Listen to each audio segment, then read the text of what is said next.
DNVR Fantasy presented by Draftkings Sportsbook. Use that code DNVR for all their great offers and promos right now. It's a wild one. NFL's back. Lots going on at the office. I've actually got some Italy hoops right now going to overtime, so stressing a bit. My soccer team's playing. We just have infinite things going on. No one's on set with me, though I'm told Kale will join shortly. JK, Kale's right there. He actually will be joining shortly. And yeah, I think it's one of those most important episodes of the fantasy season to kind of figure out how to fix up your teams. Lots going down, lots of Najee, Dak owners we need to console and help out here because it's not all over. Lots of ups and downs, lots of overreactions. Can't wait to get into this with you, Dre. Yeah, same here. Let me get this tweet out and we can kick it right off, Kale. We are gonna digest a wild first week of the NFL season with some rapid fire reactions to every single game. The point being, these need to be rapid fire. Whole rapid fire. So I'm going to throw you a game in order as to how the games went down, and then we're going to give our rapid fire takes. Love it. All right, so let's start with Thursday Night Football. Where are you at with Thursday Night Football? Buffalo against the Rams. Yeah, so my biggest takeaway here is Buffalo's just never going to have a fantasy running back. I might be dropping James Cook in some leagues. Again, overreaction, kind of rapid fire. Do you have anything for us? Yeah, avoid sell Cam Akers if you still can. And that's my biggest question coming into this week, or coming out of that week or that game, is outside of Cooper Kupp, what do you do with that Rams offense? Do you mess with them at all? I would avoid as of now until we see something good from Allen Robinson. I would not put him in your starting lineup. I got burned by that myself, thinking that he was going to have a big game because he's finally with a quarterback, and it looks like that's not going to be the case. He is still not getting much separation. I think he might just be old and washed. Yeah. These are overreactions, but I want to let you in on a secret. I kind of believe these overreactions. I kind of do too, and I think the quarterback as well is going to give you some concerns. He's kind of, that elbow issue looks like his throwing motion does not look quite normal to me. Yeah, and when you don't have a reliable run game to go off of, that's not going to make life much easier either. So there you go. All right, next game, we've got New Orleans at Atlanta. Where are you feeling there? Mike Thomas is back. That's my biggest takeaway, overreaction, if you will, from that. Doesn't matter who the quarterback is or Sean Payton not being there. He's back. I actually am buying stock in all of their receivers. I think Jarvis Landry is very playable as well. I really like that vertical passing game, and Jameis, as much as he has a propensity to throw picks, he's always put up stats for fantasy, and I think that those receivers are going to put up numbers this year. So I would buy into that as much as possible. The other thing is I am weary of Alvin Kamara now that we've had a little bit of a look into that. I think they're throwing more targets to wide receivers than they are running backs, and it's a different offense with Jameis under center. Yeah, they also might be playing from behind quite a bit. My biggest question is Mariota startable? Is he this year's Jalen Hurts? I think he's startable for sure. He's got a high floor because of the ground game, obviously, and we always talk about that with running backs. I don't think he's necessarily a high ceiling quarterback, but he might be in that Kirk Cousins-ish range where he's got a really high floor because of those rushing stats, and he's still throwing, and somebody's got to put up points. Love it. All right, next game, San Francisco at Chicago, the slog fest in the downpour monsoon. Is there anything anything we can take away from that game, or is it just a monsoon mess that we should just forget and wipe from our memories? Could be a monsoon mess. If I'm a Kittle, Debo, or Ayuk owner, I'm a little worried and maybe, just maybe, rooting for Jimmy G to come to start sooner rather than later. Does Trey Lance suck? We'll find out. Again, it was a monsoon, but yeah, but enough to make me weary as a fantasy owner. Yeah, I mean, he's completing, if you take the entire breadth of his career now, he's completing, I think, at 54% of his passes. It's not great. I know it's great. I know it's really early. It might be only 100 passes or so, but it is not great. I'd start to get worried if I were a Trey Lance fantasy manager. Yeah. Maybe looking to trade, especially in a dynasty league. Well, and how much of those 54% is to wide open targets? My question is, what is this Bears offense? David Montgomery's had some awesome runs. Khalil Herbert had more. Justin Fields might be a mess. Darnell Mooney, it's all a disaster. The entire Bears offense is the question here.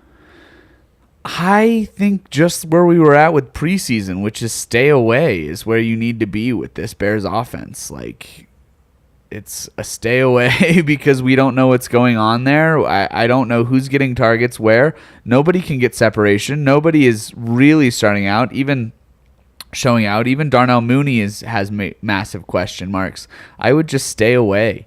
Even outside of the weather, I know they got the dub, but David Montgomery is not that explosive of a back. He's just going to get targets and carries without doing anything with them. I don't really see anything about this Bears offense to get excited about. And on the other side of the ball, I'm on Jimmy G watch.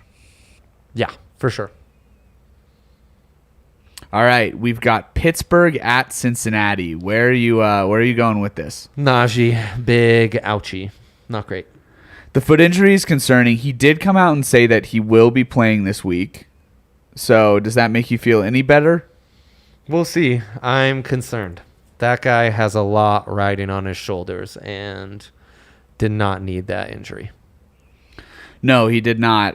The other thing that really worries me is even though their quarterback is different, they're still running exclusively out of shotgun, which is never good for running backs. You were hoping that was just a symptom of the Ben Roethlisberger offense, and that if things were going to be different with Mitchell Trubisky at quarterback, they were going to take more steps under center, allow that run game to really get open, especially for a power blocking line that really struggled last year and continues to struggle looking like in week 1. I don't trust that offensive line. I don't trust a run game that's operating out of shotgun. If Najee's hurt, it's bad news. Plus, if they're not dumping off nearly as many passes to him this year because Mitchell Trubisky is actually throwing to wide receivers and he has an arm that is capable of going more than 5 yards downfield. I've got massive question marks about Najee Harris, and that is as someone who has him in 3 separate leagues. So yeah, that's why we were all in on Najee. We were all in on Najee, so that's and why that's the biggest takeaway. Biggest takeaway. I'm feeling really concerned for myself in this moment. Yes. On the other side of the football, anything from Cincinnati that stands out to you? Yeah, my biggest question is going to be, is Hayden Hurst for real? And my biggest answer is going to be yes. Yeah. I think he was a real fantasy target a couple years ago in Atlanta after he got that big contract. He's sort of not lived up to the hype of that contract, as most tight end contracts don't live up to the hype.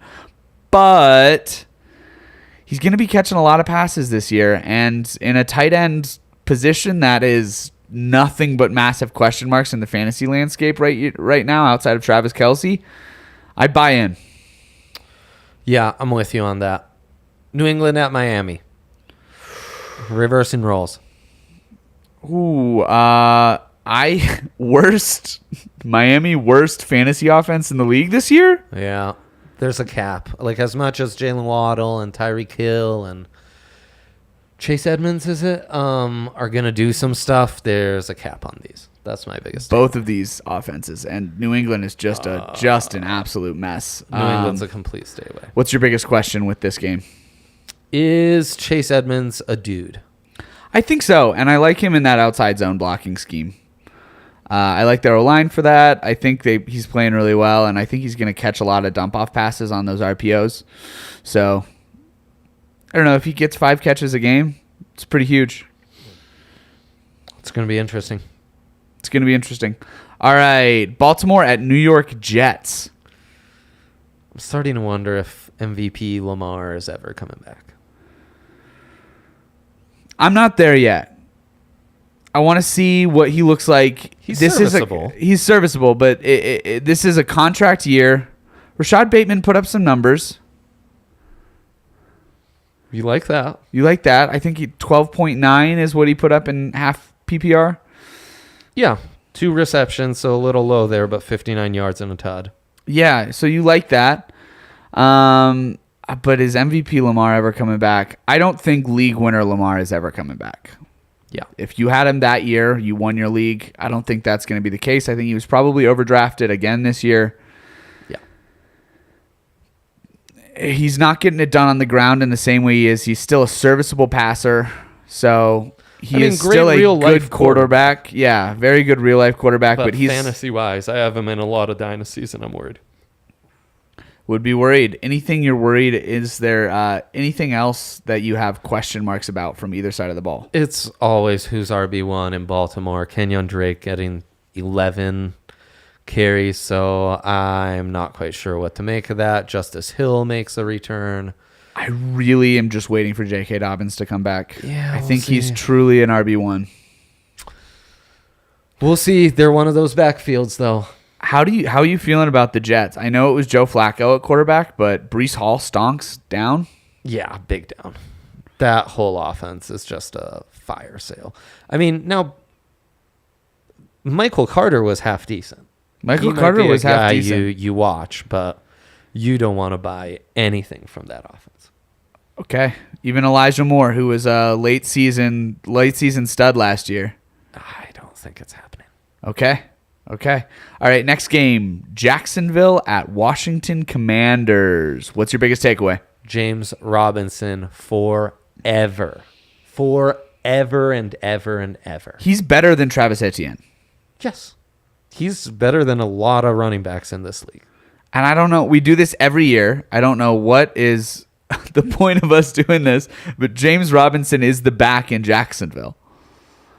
Plain and simple. It's that undrafted status that is still hanging around, but he's the back in there. And then what other questions? does some stuff that you like in this game, but I mean, it's the James Robinson show. It's the James Robinson show. Yeah. Curtis Samuel, very intrigued by this dual role that he might be carving out as long as Brian Robinson's out at running back, and Jahan Dotson. Both guys I'm keeping an eye on. Are they for real? We'll see, but that's my question for this game. Stonks are up. I'm buying Samuel more than I am Dotson, for sure. I like the look of that hybrid role that he's playing, and if you can get a Debo Light, get a Debo Light. And maybe those Debo-type players only have a limited shelf life, but you want them while that shelf life is there. Totally. All right, next game, Cleveland at Carolina. Oh, that Cleveland backfield, man. It's the gift that keeps on giving. It's the only dual backfield that you can actually start. You start both of them. It's crazy. And it's going to be that way at least until Deshaun Watson gets back, whether you think he should be playing or not. He'll be back. He'll be back, and things are going to change. But until then, there's going to be a lot of quick game in that offense. There's going to be a lot of 12 personnel, and there's going to be a lot of heavy sets. Both running backs are startable. I like both of them. The question is, on the other side of the ball, is Christian McCaffrey back? It's the headline of this show. Is he back? And I don't know. It's early to say. Would have liked to see him involved in the passing game more. My answer is he never went anywhere. Christian McCaffrey, when he plays, has the highest points per game of any player in fantasy history. For sure. Christian McCaffrey never went anywhere. He just wasn't healthy. But so the question is he going to be healthy this year? This week, we still don't know. He was not on those averages. He was not. Yeah. And I kind of need those averages to be hitting if all I'm going to get out of him is 8-10 weeks. Right now, it's looking like those second round backs are actually where the value was in this draft so far. I'll list them off. Nick Chubb, obviously. Nick Chubb, Kareem Hunt. You have James Robinson. Later than that, Javonte Williams caught 11 passes. Yeah. Saquon we'll get to. Saquon we'll get to, but Saquon was a second-round guy. He looks back. And so those second-round runners versus massive question marks about those first-round guys. Najee Harris, big question mark. Derrick Henry, huge question marks. We'll get to him. McCaffrey, big question marks. Jonathan Taylor started to look like he had some question marks, pulled it out, ended up with over 20. Huge game, but 31 carries. 31 carries. Let's get into that Colts game. Anyways, let's get into it. Indianapolis at Houston. What are we at? My biggest takeaway on this one, because in the end the Colts guys all performed. The big names, Matt Ryan, Jonathan Taylor, Michael Pittman had a huge game. So my biggest takeaway is OJ Howard. What? That was crazy. I don't bank on that happening. Yeah, I mean, it's on 2 receptions. Yeah. But that's a real lineup buster. Yeah.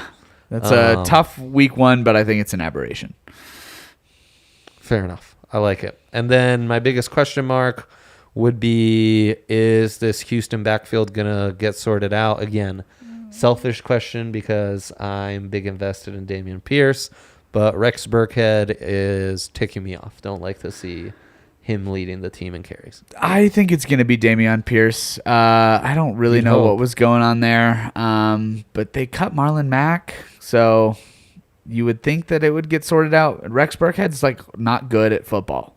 So you would you would think they would give it to the more talented back and eventually. He's at best a receiving back, so that was all a little offsetting. I think it was a little weird, but it's Houston, so things are going to be a little weird. Are you avoiding for now, or are you still starting Dameon Pierce? I have to bench him until proven otherwise. They're already kind of a tough team to mess with. They're a tough offense to want to start anybody other than Brandon Cooks from. All right, let's move on. Next game, we've got the New York Giants at the Tennessee Titans. There was an upset this week. Crazy game. What are your biggest takeaways? It's Saquon. He looks as explosive as he did pre-ACL. Yeah, I mean, this was rookie year Saquon. That was really impressive. And he has a bright offensive mind. Colin plays for him.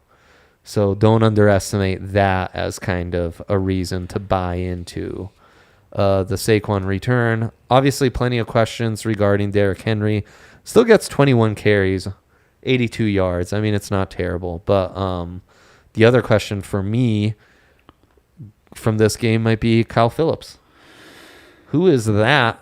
I know who he is. Very talented rookie wide receiver and a guy you should be targeting on dynasties. Him and Greg Dulcich really doing damage in the slot for UCLA, and he's a name to know. Excuse the lazy comp, but very Hunter Renfrow-esque week 1. Very Hunter Renfrow-esque week 1, and I know it's a lazy comp because they're both white guys who play in the slot, but they really do have similar games. And in a PPR league, he's just going to be catching passes. And they don't have many other options there in Tennessee, especially until Robert Woods comes back. Yeah. So I would buy in, especially if he might be still found on waivers or pretty cheap for a trade. For sure. All right. Next game, we have Green Bay at Minnesota. Where are we at? Biggest takeaway, probably Romeo Doubs, A.J. Dillon might be something here. This might not be a drill. I think Romeo Doubs is something, although... And I mean, that early returns. I more wonder is Green Bay going to be a fantasy deadland this year without any true number 1 or number 2? The going to be spreading passes around. If they are good, it's going to be because they spread the ball around. And is anybody going to really be fantasy relevant in that offense this year? I'm starting to have major question marks. Even Aaron Rodgers. I think that backfield probably still plenty of fantasy starts for both Aaron Jones and A.J. Dillon. You still think they're both going to catch 50 passes? I think in deeper leagues, Bobby Tunyon is a guy you'll be able to start, 8 weeks a year. Something like that, a serviceable kind of by committee tight end option for you. If you were all in on any of these wide receivers, I would start to be worried, though. Yeah, for sure. I mean, how all in could you go on like Christian Watkins, though? I mean, there were a lot of people all in on Alan Lazard. I hate to say it. Well, that's true. I did forget about Alan Lazard. That's a great point. That is a great point. I'd be concerned. Yeah. That's actually a better question than what I had going in, which was, could this be Cousins' top 8 fantasy quarterback season? We were all in on Kirk Cousins preseason, and I think we're right. Well, and it's a new offense. There's more balance. The talent on that offense have always been extraordinary. If they can kind of get out of that, like, Justin Jefferson wallowing in mediocrity, I think Justin Jefferson might just be a game breaker that changes an offense for good. I think for sure. I think he might be good enough just to where he shifts the weight on the field, where Kirk Cousins is going to be able to pick up easy stats. I mean, he might be going 300 plus every week. He might throw for 5,000 yards this year. I mean, so yeah, I'd be those Cousins. I'm buying, and if nothing else, it's a ridiculously high floor. It's a ridiculously high floor that I'd be starting Cousins every week unless you have a Jalen Hurts or Josh Allen or someone who's is going to go 20 plus every week. I'd be starting Kirk Cousins. Yeah, fair enough. All right, next game we've got Kansas City at Arizona. What to make out of this blowout? Mostly that Mahomes and Kelsey are like the truth. There's no buyer beware on those guys. There's no buyer beware unless if Travis Kelce's healthy, this is going to be a monster year for him, just like we thought. I like Juju too. I was the anti-Juju guy in the preseason, and I think I'm wrong. Kind of feels like that'll work out. Biggest question to me is that backfield. Is Pacheco really the guy? Is Clyde Edwards-Helaire who in Dynasties 2 years ago was the guy being highlighted by everyone? Clyde Edwards-Helaire put up over 20 fantasy points this week. Yeah, the 7 carries scare you, though. And, I mean, how much will they spread it out? 3 receptions for 2 touchdowns.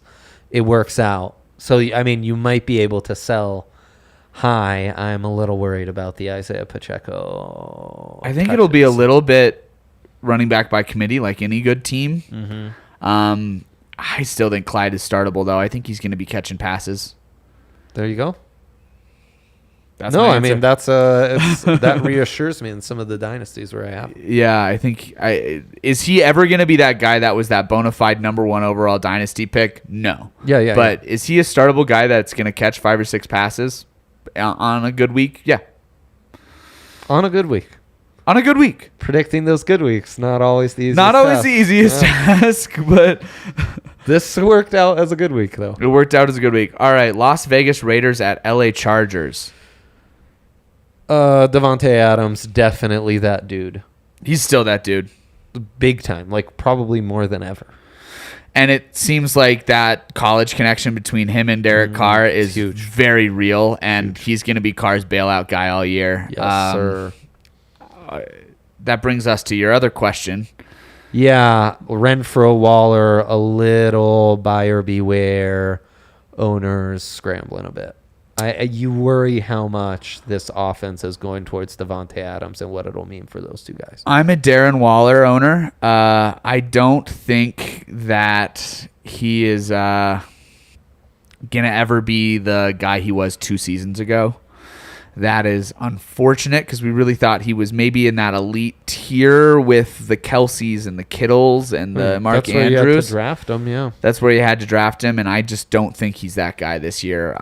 But is that necessarily something that's going to ruin your league? Absolutely not.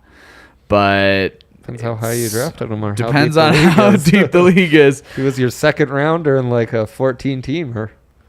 Might be panicking just a smidge. Might be. I took him in a 12-team leaguer. I'm high. 3rd. Yeah. Don't feel too great about it. Yeah, I'm telling you, man. And then we get to our primetime game. Okay, wait, real quick. How are you feeling about Mike Williams? You feel like he's still startable? I've always been a bit of a Mike Williams skeptic. He is that classic feast or famine, boom or bust, week by week guy. Because he's so reliant on the big plays. Keenan Allen, very startable. Already questionable, though. Already questionable. He's had a really good run of health, and now he's questionable again. You know, not to get too crazy, but I might be considering a quick sell to then, you know, go in on Mike Williams. Maybe that's the play. Maybe that's the play. Okay, okay. And then finally we get to our primetime games. Ooh, the boys. The boys are in trouble. So we've got boys Tampa are Bay in at big Dallas. trouble. Dak going to be out at least a month, it seems like, with a broken hand that he Massive requires surgery on. Massive. As we saw from our boy Russell Wilson last year, this can be a season-changing injury here. And this is several years for the Cowboys now of like, oh, shit, our season's on hold. And if I'm a CD, if I'm a Zeke owner, it's kind of, if I'm a Dalton Schultz guy, it's big trouble, man. Huge trouble for any Cowboys position players, managers here. And I got to be honest, CD, even when Dak was healthy, didn't look like a true number one. Yeah. I have worries that maybe that offense is never going to look like what we want it to. Even when Dak comes back, he's going to be recovering. He's probably going to come back a little bit too early. CD wasn't getting separation when being shadowed from a number one corner the way you really expect it to. Tampa Bay's got two really good guys on the outside. I'm worried if I am a Cowboys fantasy owner in general. What's your biggest question from this game? What happened with Tony Pollard? Like, he was a massive factor last year and just terrible outing. Awful outing. I think he was bad, and I think they didn't want to go to him. It's a bad combo. Concerning if you're a Tony Pollard manager. And we'll get into some more Tampa stuff in the second part of the show where we talk more waiver wires. And then Monday Night Football, what are our biggest takeaways? Yeah, Broncos. Ever heard of them? My biggest takeaway might be Seahawks related. Rashad Penny's a beast. He's going to be a beast all year. They're going to be feeding him. They really found some at the end of last year with him, and I think that's going to continue. And I think with Geno Smith at quarterback, they have to pound the rock. They have to pound the rock. He's going to be a fantasy stud this year. Other side of that coin is I don't think Geno can support DK and Lockett. I just don't. It seems like DK's his guy. If I were a Ty Lockett fantasy manager, I would be really worried right now. It just seems like DK's going to be that guy. If any of them are going to get touches, it seems like a lot of that pass game is going to running backs and tight ends, though, sort of by committee, really underneath. I think he had one pass that went further than 5 yards downfield. They're really relying on yards after the catch. I would be weary of this offense sustaining what it did in week one, and especially in the first half. I mean, forget second half. Second half, they were horrible. Omen of what might be coming. Other than Rashad Penny, I'm weary of any of those guys. But if I were to go in on one of those wide receivers, I would be going in on DK. Sure. Good point. And then my biggest question to close this out would be, what's going to happen with these Denver wide receiver touches? It's weird because when you look at the box score, you go, oh, that was a decent game for both receivers, even though we know watching the game they were not throwing towards them at all. I'd say I'd feel better about them getting more touches moving forward. This offense is only going to gel more together. I think it's an aberration that he threw so much to tight ends in the first half. We know historically Russ doesn't do that. And Javonte.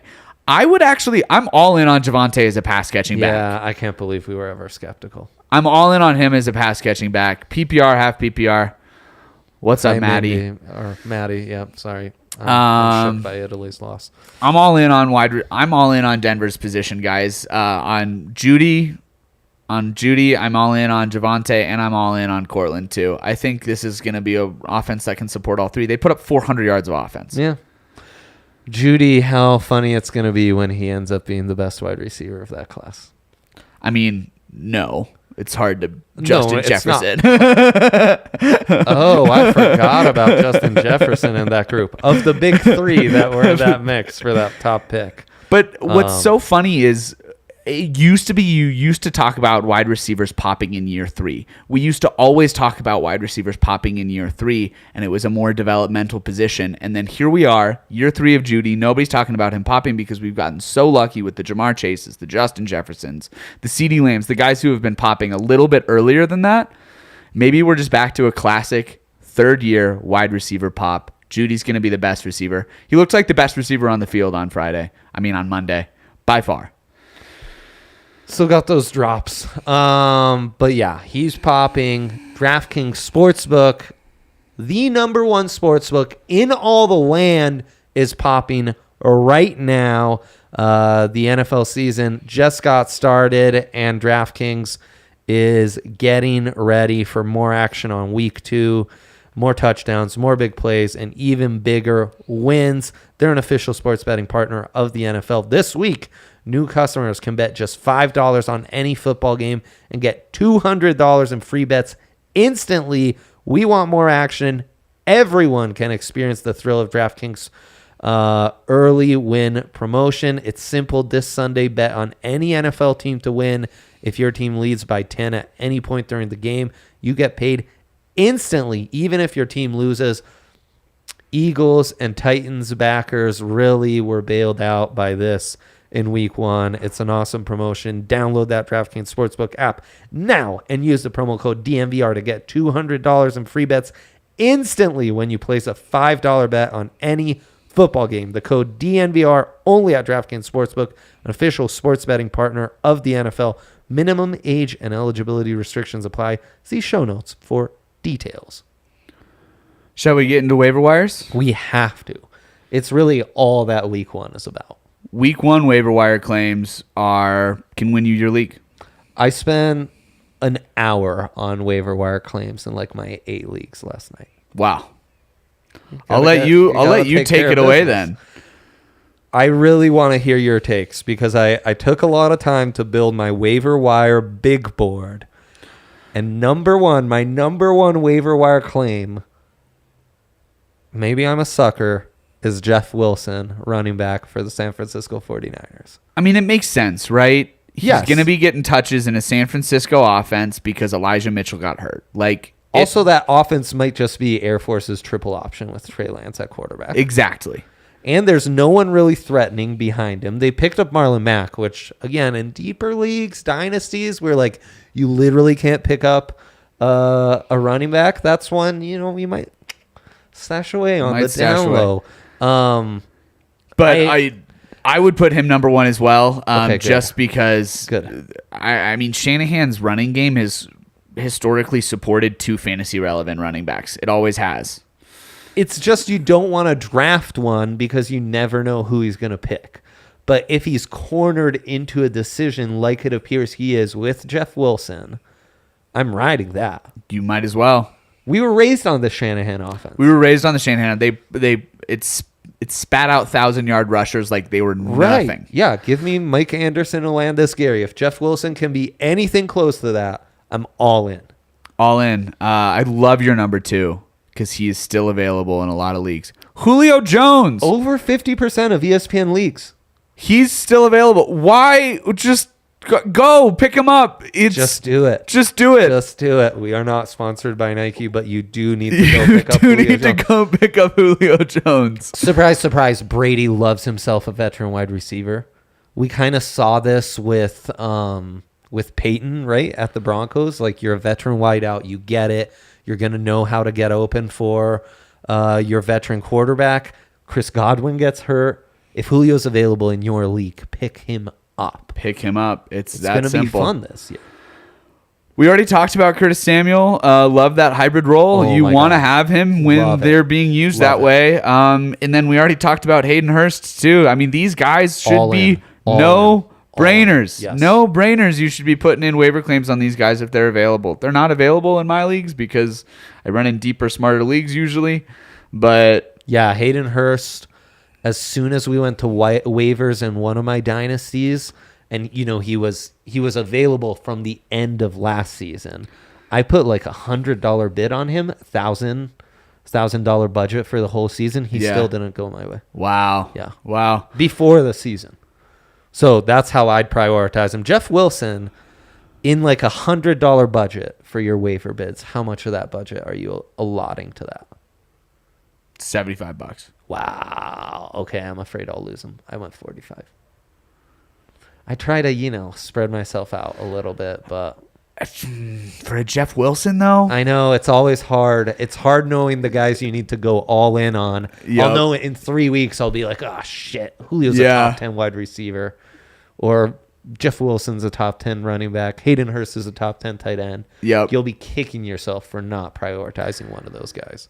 And then there's let's get into the back half of your list here. Yeah, I think there's a bit of a tier drop off, but still some guys to prioritize. Still some guys: Devin Duvernay, Tyler Higbee, DJ Chark. Of those guys, I like DJ Chark the best. I'm kind of in on that Lions offense.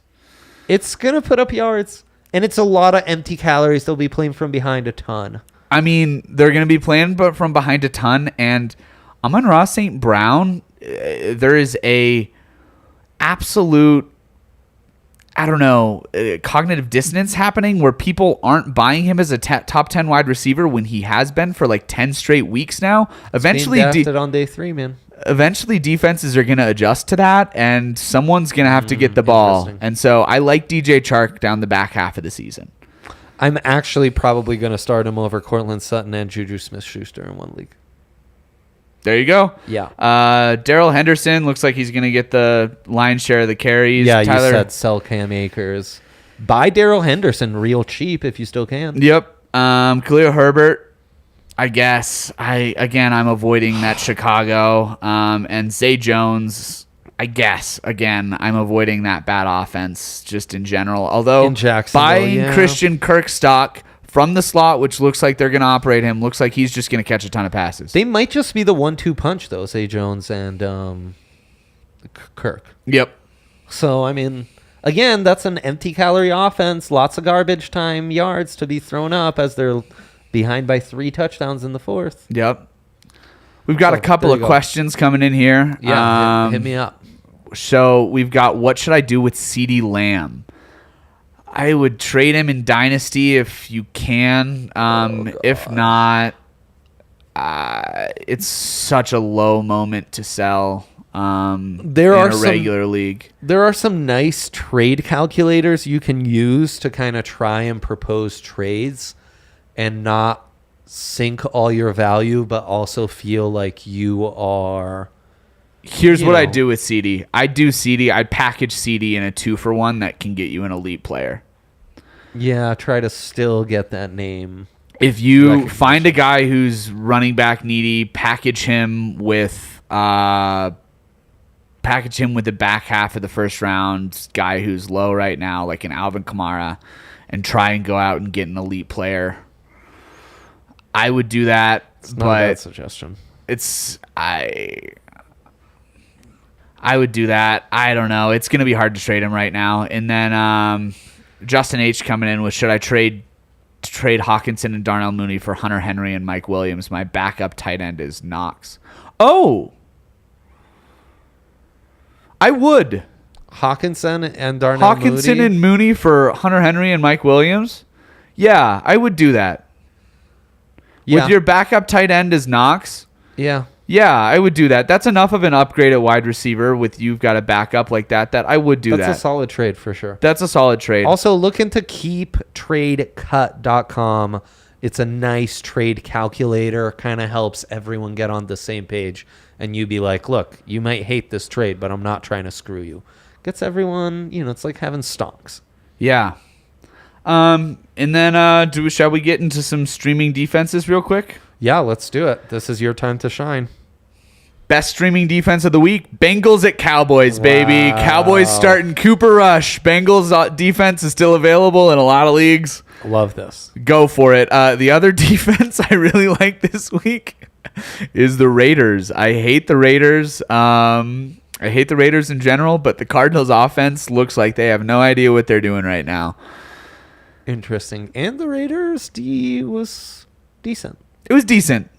I like that pass rush. So, Yep. No doubt. Chandler Jones is a huge addition for him. Those are the ones that are probably going to be available. So for streaming purposes, some good starts this week. Broncos defense is a great defense to start at Houston. Still available in some leagues. Still available in some leagues. Rams offense against the Falcons. It's a great one to start this week. Looking for some turnovers there, hopefully. Yeah. How about the Seahawks? Taking on the Niners. A little sneaky. Little sneaky. If you have nobody else to start and they're available, It's not the worst play. it's not the worst play. Yeah.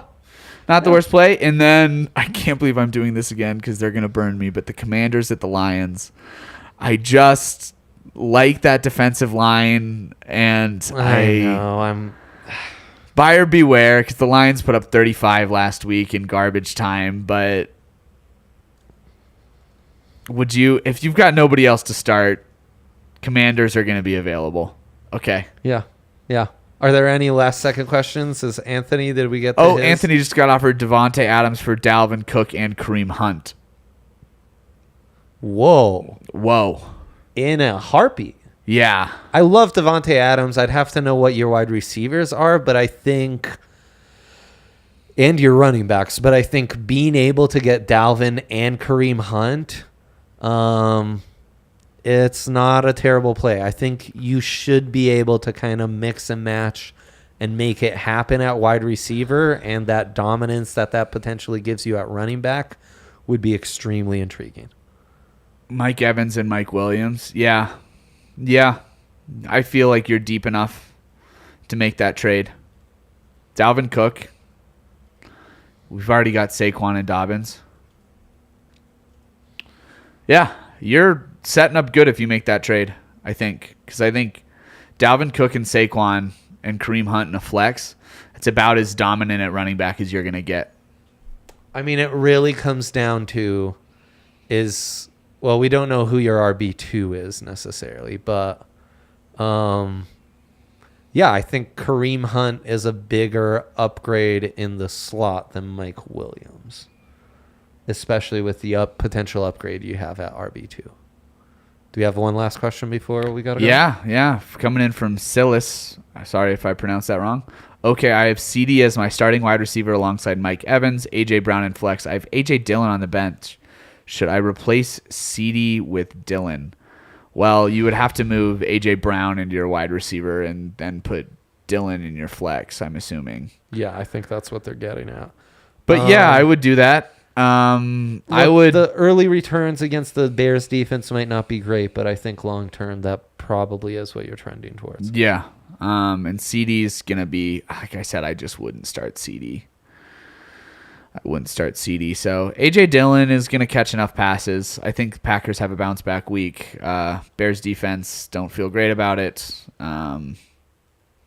Yeah. Perfect.